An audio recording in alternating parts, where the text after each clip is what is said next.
Hi and welcome back to my film and TV channel. Hope you all stay safe and well. We've got quite a low budget thriller with this one, a New Zealand based film, but I thought it was worth having a look. The tagline for this is "Trust Your Fear." Yes, we've got to trust your fear, leg it, that's what I say. Anyway, we're going to look at something that's called Loop Track. Loop Track. Interesting title. I think that's what they must obviously be a New Zealand state. It's not something we use in the UK. It must be perhaps New Zealand, Australian thing, but it's not something I've seen in the UK anyway when I've been out and about.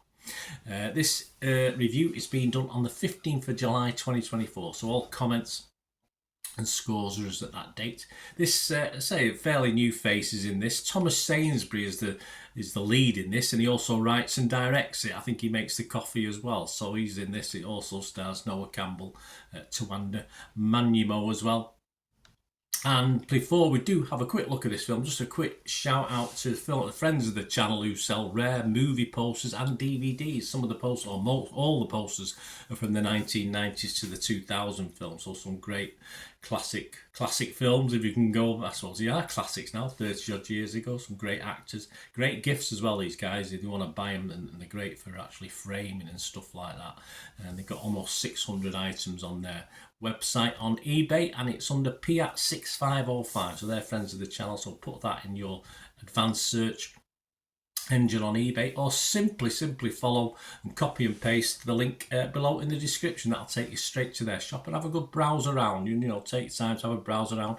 If you do fancy buying anything and you order anything, just mention me and you will automatically get a 10% refund on your order. So fill your boots, guys. Give them your support. Some great stuff on there, so have a look.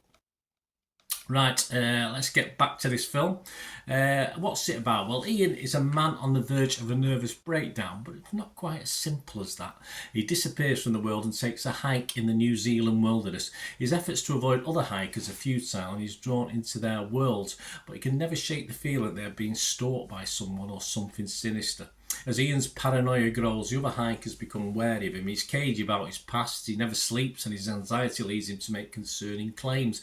Far from society, Ian starts to question his own sanity, as you would, before plunging into a bloody battle for survival. Yes, this has one or two twists in it that, in perhaps a bigger budget film, would have been a little bit more impressive, but it's still in itself very, very good.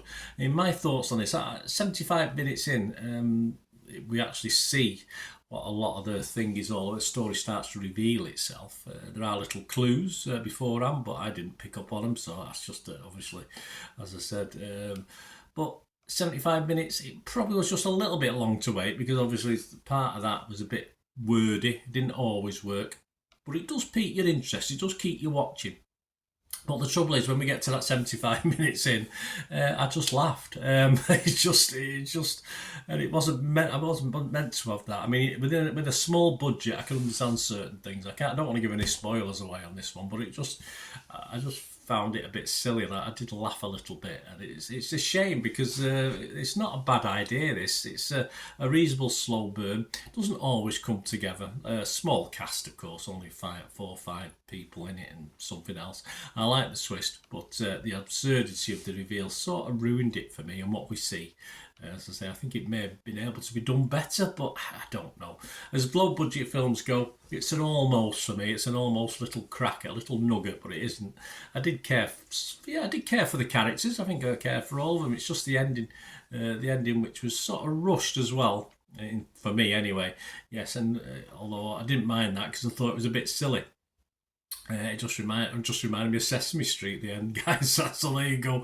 That's my thoughts. So it was a shame, because it was an interesting low budget film. So I'm not going to be a total down on it. I will give it a score, but as I said, it sort of stopped it really me enjoying it, the ending of the film. I would be fresh on Rotten Tomatoes. I'm not going to be cruel on it. I'm not going to be totally negative. Again, as a low budget effort, I think you give it a little bit more rope.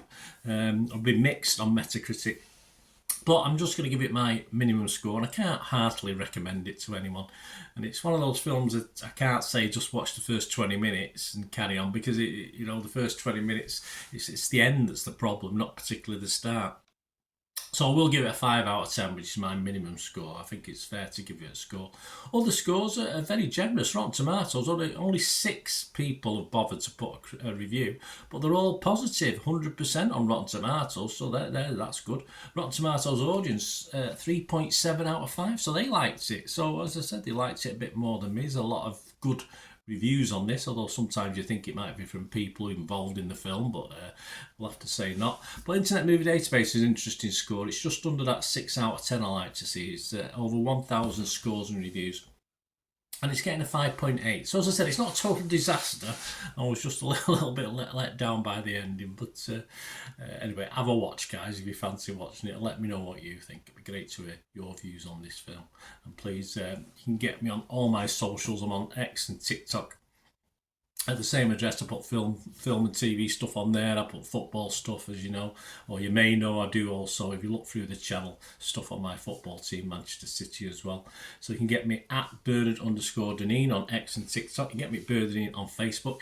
And as an individual or organisation, if you're interested in supporting or sponsoring the channel, just give us a chat, guys. Memberships are open. They're more aimed at the football side, because a lot of history vlogs on there that are stored for months and months. Not so much on the film side, but if you want to support me, only 99p a month as a member, so that'd be fantastic.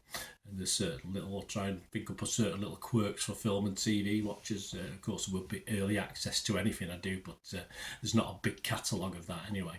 So, but any support, guys, as an individual organisation, you want to sponsor the channel, when I can give a shout out to you as well, I can, you rub my back, I'll rub yours. So we'll get in touch and we can have a chat about that anyway going forward. It'd be great to hear from you about this film or anything to do with film and TV. Until we meet again, I only ask one thing, don't I? Please stay safe, everyone. Bye for now.